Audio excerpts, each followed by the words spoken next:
Hello, listeners. I'm Timstradamus, and welcome back to another Monday. Hopefully you had a rejuvenating weekend. Joining me, as always, is my talented and beautiful co-hostess, Voyse. Good morning, Timstradamus, and welcome to all of our listeners. I'm getting into the spirit, that's for sure. But I think I'm going to change from jokes to a little bit of more thought-provoking questions. So here it is for you today. You're a bus driver on a fall leaf tour. At the first stop, 4 people get on. At the second stop, 8 people get on. At the third stop, 2 people got off. And at the fourth stop, everyone got off. The question is, what color are the bus driver's eyes? How would I even go about that? That doesn't make any sense. We didn't talk about eye color. All we talked about was people getting off and on this bus. Were you trying to keep track? Yeah. I think we were at 12 minus 2, right? I think. So we're at 10. And then after that, I was like, okay, am I making sure I'm at 10? And then you said some more numbers. I was like, all right, well, it's early. Is this a serious question? This is a serious question. Read it to me one more time. It's early. Give me one more shot. Read it one more time. Okay. You're a bus driver on a fall leaf tour. You're a bus driver. Okay. I'm a bus driver. At the first stop, 4 I'm people... a bus driver. Brown eyes. Yes. The was answer painful. is the same as yours. You're the bus driver. Well. So for new listeners out there, I will give you a quick rundown of what we do here on this channel. Voyse collects stories on Reddit that she finds interesting, funny, and dramatic, and we give our viewpoints on them. And we look forward to hearing yours as well, even if they don't align with ours. Well, Timstradamus, we have a new shout out to make. Welcome to the Tea Club. Kaishi, hopefully I said your name right. Hopefully, and just to let you know, Kaishi, we really appreciate your support, and we saw your little message. Yes, welcome in, love and appreciate you. So Voyse, Damus. I've noticed that this tea doesn't really have a scent. I couldn't smell it from over there. What are we drinking this morning? Today, I made for you a barley milk tea with honey. Ooh. It actually has a lot of good health properties to it. It helps with your digestion. It helps your circulation. It actually helps prevent tooth decay too. So I definitely suggest a lot of people picking it up. I drink it because my wife gives it to me. Not because of health. It tastes really good, like roasted cocoa. Yeah, that's actually, for me, this tea has always reminded me of like a very smooth cup of coffee, just extremely light on the flavor. Yeah, I can't really taste the coffee, and that's probably why I like it. Yeah, probably. You get the roasted part very nicely, kind of smoky, but a little creamy because of the milk. Oh, yeah. Well, while you go ahead and enjoy your morning cup of brew, why don't we go ahead and delve into these stories? For any listeners wanting to follow along, all story links are in the description below. For our first story, am I the a-hole for not going to my friend's wedding after what she said to me? A few months ago, a friend of mine told me she was getting married. It wasn't meant to be a regular wedding, but more of an elopement kind of thing. We were supposed to be her, the groom, me as a maid of honor, and a best man, plus a few close family members, about 10 people in total, and it was planned for early November. I say wedding like that in the title because there will be no invites, no save the date, and no ceremony, no walk down the aisle, just courthouse and dinner. That comes from the bride herself. I'm not guessing anything. A week ago, I got the news that I had gotten a permanent job. I don't know how to explain because this is a very typical thing from my country, Spain, where every so often the government will hire professionals to work either in the administration or in public institutions, education, high school, etc. This is usually a great opportunity because these positions are for life. Well, until you retire, and they can never fire you. In order to apply for these positions, you have to take an exam, and then depending on the years of service to the institution and the score you get on the exam, you can get one of these jobs. Long story short, I took my exam last year, and last week I got told that I got one of the jobs, but I will be moving cities for that. When I told my friend this, the only thing she said is, "When are you leaving? Can you still come to my wedding?" No congratulations. No, I'm happy for you. Nothing. I must add, 2 weeks ago, I talked to her to know where we were having dinner for her wedding, and she said she didn't have anything planned yet, let alone booked. Had she told me she had everything booked and that she really needed my RSVP, I would have understood her answer. But in that context, I've decided that if the only thing she cares about is her and her wedding, and she can't be happy for me, I'm not going to the wedding. Am I the a-hole? Let me see if I can get something clarified real quick. Is this a best friend? They don't necessarily say best friend. At least it has to be a long friendship from the feeling of it. Okay.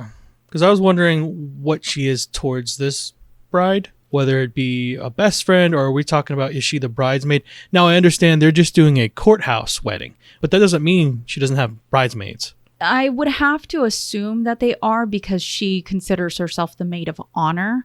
Okay. But I will go ahead and let you know that in the comments section, our OP makes it sound as if her friend is sort of more self-centered. Well, I mean, you can get that from the context of her saying, hey, by the way, I just got an opportunity of a lifetime with a job that can't fire me. By the way, I don't agree with those type of positions. I think everyone should always have to be reevaluated through time. That's neither here nor there. You know, she's been given this great opportunity in her country. Fantastic. Now she is the maid of honor. I would understand from the bride's perspective, is she still coming? That means she's important to her. When is the wedding happening? It's 2 weeks, right? It's like right there. It's at early November. Oh, so they have time. This is something that everyone can plan around. Now, I think she has to leave the city, go to someplace else, though. Correct. Somewhere in Spain. We're not sure where. I guess none of these things matter that I'm bringing up. It's only, is she the a-hole for being hurt by how her friend reacted to her news, by making it about herself? I think for this one, I might have to have been there to see how the conversation went. If the first thing out of your mouth to your friend was, guess what? I got some great news. I'm moving away because I got a good opportunity. And her knee-jerk reaction was, but my wedding? I would have that same type of reaction, but maybe it didn't come out of a callous place. Maybe it just came out of a first, you know how that works for a lot of people. It's the first thing that comes to your mind. I don't necessarily think it shows that you're selfish. It's just more in the moment you got told someone that you really love, who is your maid of honor, is now going to be potentially MIA for something very important to you. For her friend that's getting married, that's her wedding. Regardless of the pageantry around it, it's still a wedding. It's still important to her. You're still important to her. So in my mind, I think it's perfectly reasonable for your friend to have had that knee-jerk reaction to your news. I just think you're maybe being a little too sensitive because the reaction you got wasn't the one you were seeking. Do we know how old they are? No. Okay. But I'd have to imagine They sound early 20s. Yeah, they sound like they're getting started into the next phases of their lives. Fun times. And these are the type of situations that you will get in during that time period. You're allowed to each have your opinions and feelings. You should have been a little more open with how you felt in the moment, because it just sounds like you're not good at communicating yet. And a lot of us have to learn through experiences how to communicate when the cards are down and it's not going our way. I think in that moment, it would have been better off just letting her know that it kind of stung that she wasn't being more happy for you in the moment because of your good news. I think both of you suck a little bit. I only say a little bit because this is just one of those things that time will give you perspective on. And yes, the downplaying of the wedding sucks. She justifies it all by saying this is coming from the bride. Regardless of how it comes from the bride, you definitely should have just looked at that as it's still a wedding, regardless of how much it costs, or if it's in a courthouse, or if it's in a fancy church somewhere, or, you know, up on a mountaintop. Regardless of where it's at, it's still an important day. So the consensus on Reddit was our OP is the a-hole. For many Redditors, they admit that it might have been rude of OP's friend not to congratulate them, but that this whole post speaks down to her friend having a wedding. And it comes across as OP being more in the wrong here, with many assuming that OP would just ghost her friend. Others argued that Spain has transportation and that the country was fairly small, so she could still go to the wedding dinner. Now, I will say, in comparison to the USA, Canada, and Australia, that may be true. However, a Redditor came forward saying this generalization of available transportation in Spain isn't true for everywhere. Many areas do not have train access or even buses that run out to rural areas. I find it funny since some people took to the robots, or essentially GPT chat, to compare how far things were in bigger areas like the US, Canada, and Australia compared to Spain. And I find it absolutely hilarious because there's one Redditor that was from Spain that essentially they're in this sort of boat where they're trying to take their exams. They're kind of in a rural area. It's not easy for them to get to place, and something like transportation is difficult and costly. And when it came to other people's opinions of individuals who are outside the country and aren't living in that exact situation, this Redditor said, "Your opinion is free, but do you understand what entails living in Spain and how Spain works? You are comparing shits," beautiful term by the way, "without knowing anything about the nuances of the shits you are comparing."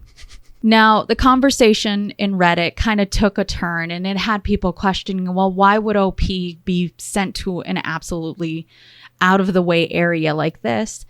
To which there were others that came forward and said, look, it's a town with citizens and it requires government services. Of course, the government's going to try and find a way to get those services there.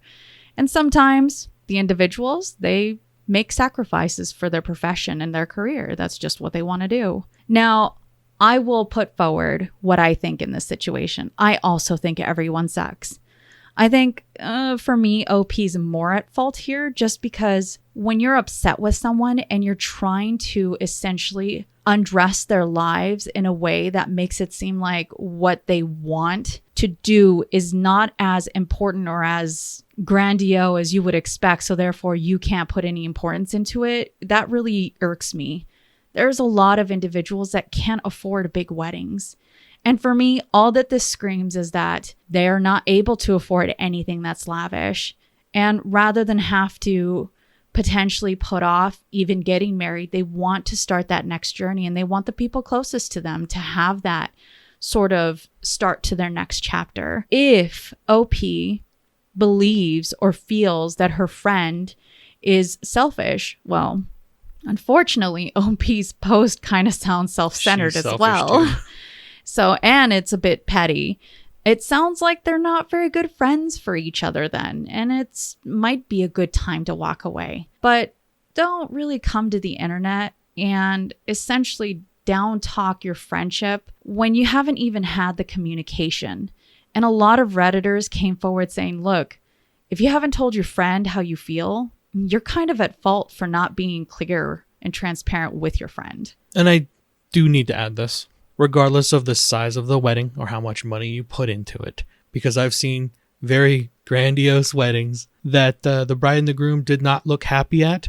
And then I've seen very modest ones where there was more love than I could handle inside of that little room. So please don't ever base your life decisions, in this case, this type of relationship, on how much someone spends for a wedding. True love doesn't have a price. Well, those are absolutely sweet words. Why don't we go ahead and move into these next stories and see what you think about the price to this choice? Am I the a-hole for being petty and not paying my daughter's school trip? I, 37 female, have a daughter. Mia, 15 female. Mia is very forgetful/irresponsible when it comes to school. She is barely on time, late to school most days, even though we live a 10-minute walk away. She will do homework last minute and often ask for extensions with work. She had a tendency to remind me to pay for school-related things like lunch money just before I'm going to bed, or that she needs to take something into school so we can run to the store and quickly get it. Last month, I went on a wild goose chase to help Mia locate ingredients for her home econ class. After she told me at 10:30 she needs XYZ ingredients, and she just checked the fridge and we don't have it. She was reading the ingredients of an email, and when I saw it was dated a week prior, got annoyed Mia couldn't have told me before when we did the big food shop for the family. I told her the next time she needs something for school to tell me the day she gets told or the day after latest, or I will not be helping her out. My husband has stopped helping Mia with her last minute requests and calls me a pushover for helping her out. But when she asked today to put down the deposit for a school trip, I put my foot down. Mia has known since the start of the school year that she had a school trip to Germany. Her school sent an email out 2 months ago asking for deposits for kids to secure their place on the trip. It's about $150, and Mia asked me today to pay as the deadline is midnight or she may not be able to go. I reminded her what I said last time about deadlines and organization, and as she chose to tell me last minute, I will not be paying for her deposit. She got upset as all her friends from history class are going. I told Mia that she can pay herself from her savings as she has a part-time job, which is more than enough to cover her deposit, but she wanted to save up to buy a new game console. I told her to pick if she wanted to go on the trip or get a new game console, and she called me an a-hole. And now I'm wondering if I'm being unreasonable. My husband is on my side, but my youngest said it was mean and Mia's very upset with me. Edited to add, Mia doesn't have ADHD, but she is dyslexic, so this does explain the schoolwork sometimes. But she will ask for extensions on top of her extensions, which is a sore spot for her and my husband, who wants her to be more organized and not leave work last minute. Mia has been tested for ADHD and does not have it. I did my research at the time and realized it often gets overlooked for girls, but even after getting another opinion, she doesn't have ADHD. She gets help from a school advisor regarding her dyslexia, and at home we have discussed strategies to help her stay on track with her responsibilities. Am I the a-hole? Okay, so we have a parent that made sure to let us know that they are, on their end, trying to do as much as they can for Mia as far as it comes to priority management, time management skills that Mia is lacking at 15. A lot of kids have these type of problems, but we got to work through them. And you got to hold people accountable when they keep making the same mistakes over and over again. So with the dad, I want to make sure I understand he's completely done with helping Mia at all. Correct.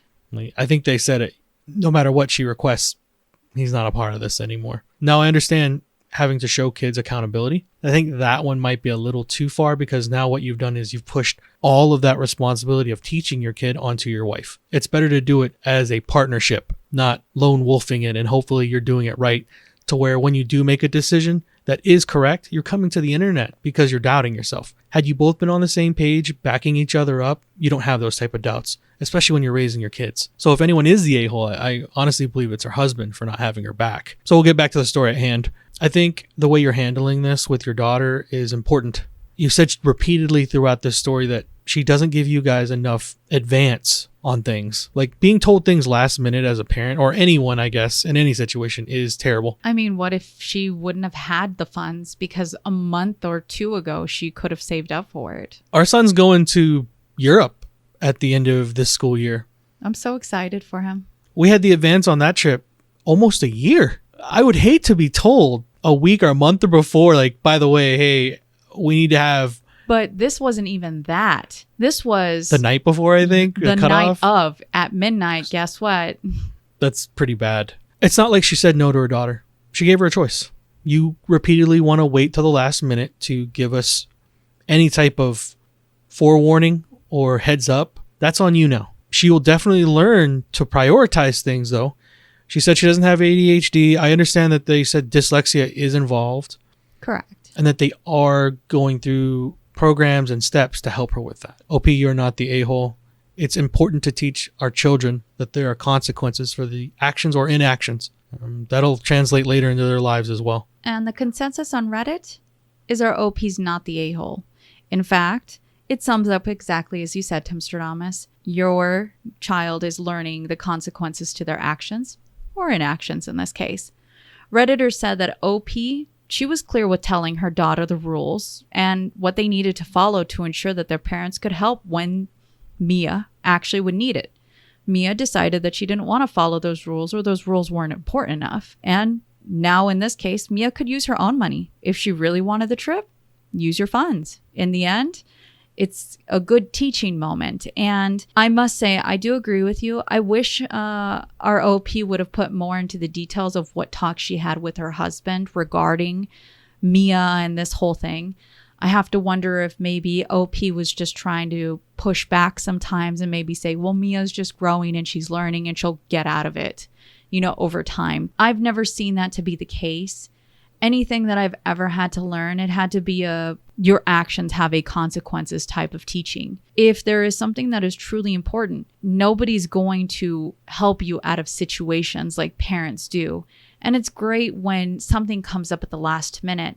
But to do that all the time and to take advantage of that, it kind of shows me that Mia's probably a little bit more about herself rather than realizing that the time and the money of others around her is important and needs to be taken into account. Well, hopefully through this, she will start learning how to be more considerate of other people's time and money. I agree. Well, let's go on to our next story and see what you think about babysitting again. Am I the a-hole for refusing to babysit my dad's fiance's kids during their wedding? My dad and his fiancée, Kirstine, both late 30s, are getting married in January. Kirstine has 3 kids under 8. Dad has me, 17 male. My mom died 11 years ago. Kirstine's ex-husband is alive but doesn't play a role in the lives of their kids, except child support, which is apparently taken from his income because he wasn't paying.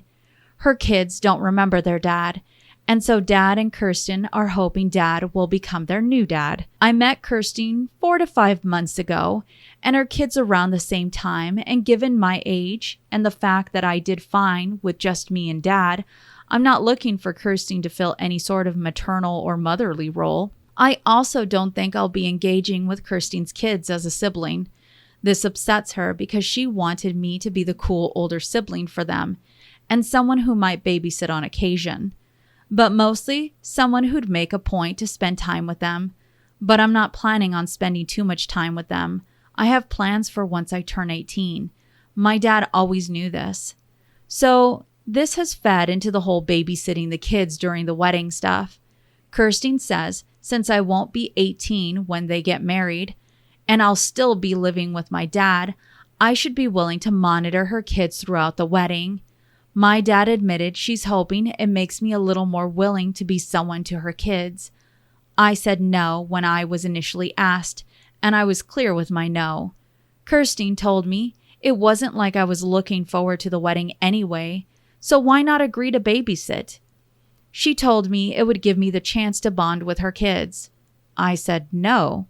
Dad said he'd pay me to do it if I was agreeable to the money for it.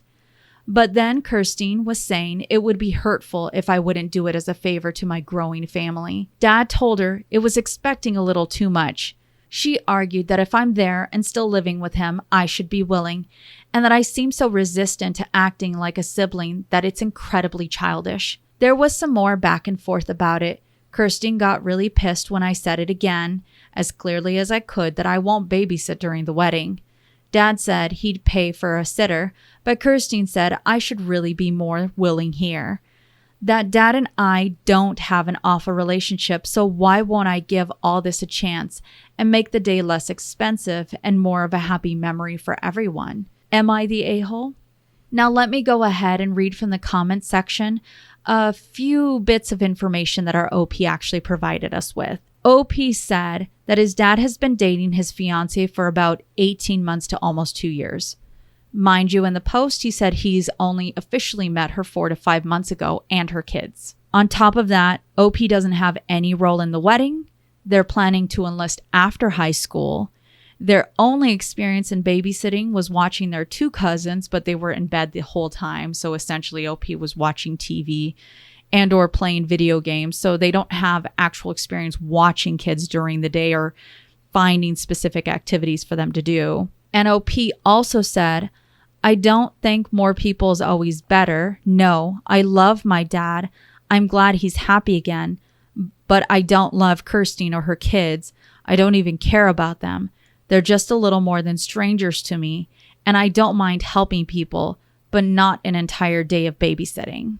So there was something that ROP had said at the end of the initial post that his future stepmom had said. I think the line was, why don't you do this so that way everyone can have a good time? That sentence showed me enough about where Kirstine is coming from and her mindset about this whole thing in regards to how much control she has over you, OP. When she said everyone, she excluded you because you said you would not be having a good time babysitting these kids at the wedding. So are you not a part of everyone? You're just looked at as a babysitter. That sucks because it sounds like this might, and I hope it doesn't, create a rift between you and your dad, because it sounds like she's more than willing to start pinning that kind of stuff in between your guys' relationship. So be careful with that. I think you already said it. He has a plan. After he turns 18, he's going to enlist. Good for you. So my biggest piece of advice to our 17-year-old in this story, stick to your stances. You told your future stepmother several times that the answer was no when she asked you. We always say it. You're allowed to ask questions. At that point, if you're going to ask the questions, you need to understand that people might say no to you. She doesn't know what boundaries are, or at least she doesn't respect what boundaries are when you're under the age of 18. You really have a responsibility as a parent to show that boundaries should be respected both ways. I hope that OP and his father's relationship doesn't get ruined by all of this, but it kind of sounds like he's also allowing her to cross that boundary. You have to set the expectations within not only your guys' relationship, but as the family as a whole. You want it to be close, but you say you've been dating for 2 years, I think? Correct. And 18 months to 2 years. You just introduced your son to your soon-to-be wife 4 months before you get married. You couldn't have been that close. There's stuff in here that sounds a little weird to me. So what exactly is he asking if he's the a-hole for? For refusing to babysit. In my opinion, OP, no, you're not the a-hole. You gave an answer. You have just as much right to be at this wedding as anyone else and not have to babysit during it. That's where I keep coming back to this thing where everyone be happy. Everyone but stepson, because he's not playing by your rules. It's okay to have a relationship with just your father and not your stepmother and your step siblings, especially when you're talking about this type of situation. He's about to become an adult. He's moving on with his life. Just don't let her come between you and your father. But shame on him, though. Still, he holds a share of this for letting it come to this type of back and forth, because they didn't stop it. No, they kept trying to negotiate. Then he tries to quill it with money, and it also sounds like he doesn't really understand what boundaries look like. You start having that incorporated in your guys' relationship where someone's not respecting no, you're going to find out that thing is going to run far away on you. So the consensus on Reddit is our OP's not the a-hole. In fact, Redditors were wondering why wasn't OP invited? And if the dad was willing to pay, why couldn't they get someone else? Wait. OP wasn't invited to the wedding? There needed to be clarification when it came to our Redditors because they assumed that he would be babysitting. At the wedding? No, outside of the wedding. But our OP said, I'm invited, but they want me to babysit during the wedding. That's how I interpreted all of it was, hey, you're just going to be watching these three. Like, keep watch over the kids. Kirsten wants me to do it. In fact, our OP said she doesn't want OP to be paid as she feels he should do it for free. And I can't tell you how many individuals struck that as so wrong. In fact, they struck it wrong well before money even came into play. And they said, the answer is no, she can find a friend. She can go ahead and get a babysitter. It doesn't fall to OP to watch her kids. And it's also not her place to try and force relationships. That's equally just as wrong. Well, for her, this was always about taking control. Let's see what I can get away with. I find it funny because another Redditor actually pointed out and said she's trying to be a maternal / matriarch type figure in your home. But that's not her role to do that. Her relationship with OP's dad, that's her relationship with the dad. It doesn't have anything to do with OP. And if you're clearly not being a very good person, because for a lot of individuals, this potential stepmother is not a good person, I also have to call out that OP's dad needs to definitely lay down boundaries. This is extremely important. You have a child.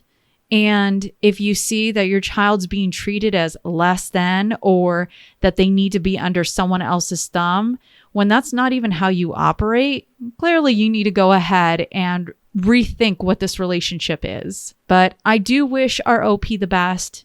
I hope that they're not using enlistment as a reason to just go ahead and bounce out, that they want to enlist because that's something that they've always wanted.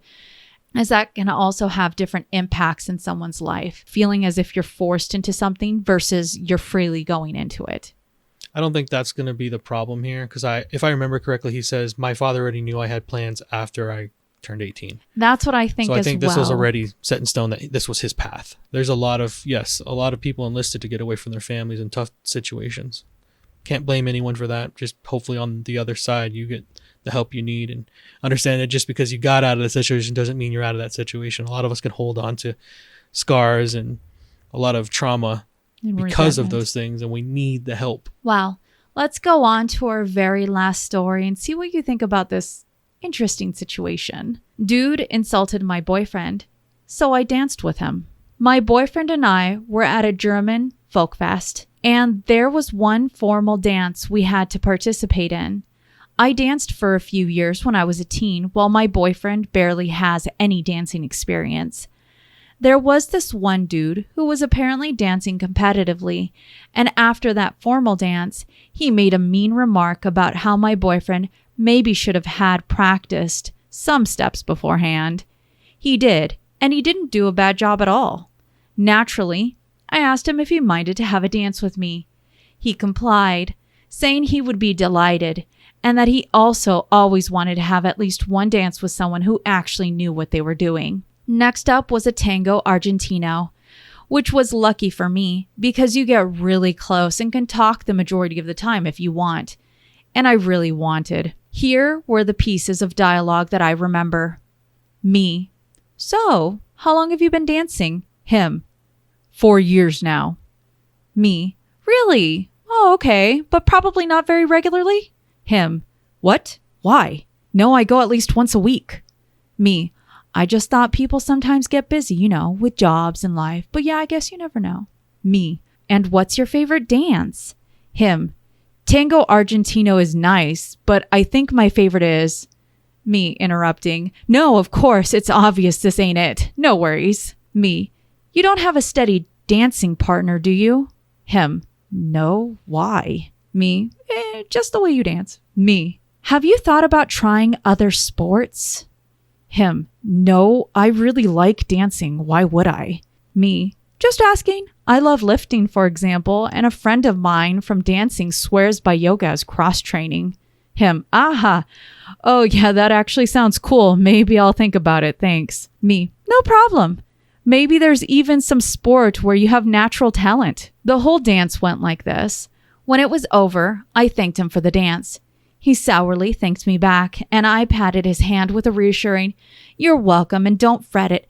Everyone learns at their own pace." Edit. Damn, all of you are a riot. I also love how people are absolutely divided between those who understand the culture around dancing and those who think social dancing is basically fighting. I wonder how the latter will react when they hear about arm wrestling, where you literally go with the sole intention to hold hands.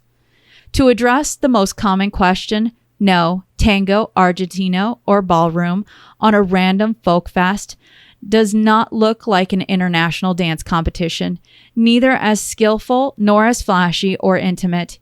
Here's an impression if you want to see how it looks when 50 German randos go do it on the dance floor. If you think that's sexy, good for you. Come visit local folk fests. You'll love it. Now, I will say, you and I do not, truly understand the culture of German folk fests and dancing and what that means to their culture. So I decided to go ahead and have more of an understanding. And I found a Redditor that sort of phrased it in a way that would, I think, enlighten both you and I, and maybe a lot of other listeners out there.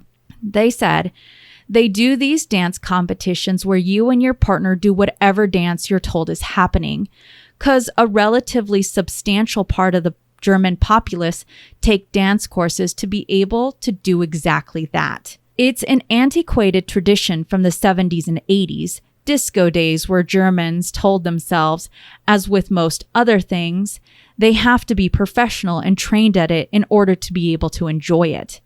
Now the only places to satisfy their dance urges are these Volksfests and other community events, where time can be killed by showing off the latest batch of 17-year-olds doing the disco fox. What an interesting story. It sounds like our OP definitely lives inside of that culture and was willing to give back what I guess El Duce was giving to her boyfriend.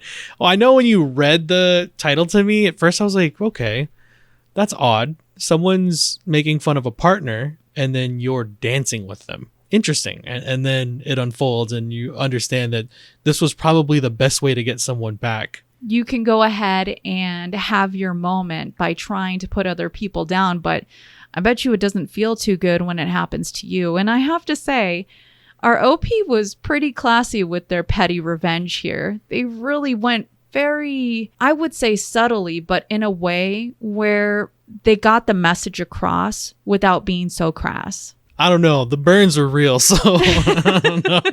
It seemed pretty violent to me. Have you ever thought about doing another sport? Because clearly this isn't for you. I mean, sometimes, though, when you want that smoke, you will find it.